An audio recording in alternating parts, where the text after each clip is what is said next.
ప్రకాశం జిల్లా గిద్దలూరు పట్టణంలో దివంగత నేత డాక్టర్ వైఎస్ఆర్ 15వ వర్ధంతి సందర్భంగా నియోజకవర్గ వైసీపీ ఇన్ఛార్జ్ నాగార్జున రెడ్డి ఆయన చిత్రపటానికి నివాళులర్పించారు. రాజశేఖర రెడ్డి విగ్రహానికి పూలమాలలు వేసి ఘనంగా నివాళులర్పించారు. డాక్టర్ వైఎస్ఆర్ ఉమ్మడి ఆంధ్రప్రదేశ్లో ప్రజా సంక్షేమం అభివృద్ధి కోసం ఫీజు రియంబర్స్మెంట్, రైతు రుణమాఫీ, ఉచిత విద్యుత్, పేదవాళ్లకు కార్పొరేట్ స్థాయిలో ఆరోగ్యశ్రీ వంటి సంక్షేమ పథకాలు అందించారని నాగార్జున రెడ్డి అన్నారు. అన్ని సామాజిక వర్గాలకు ముఖ్యమంత్రి స్థానంలో ఉండి న్యాయం చేసిన ఘనత వైఎస్ఆర్కే చెందుతుందని చెప్పారు.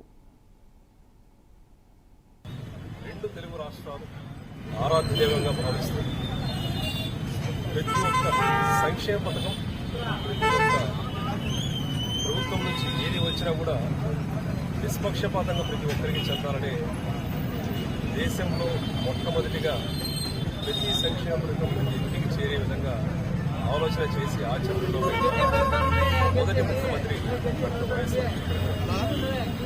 దాదాపు 2010లో ఆయన చనిపోయిన అనంతరం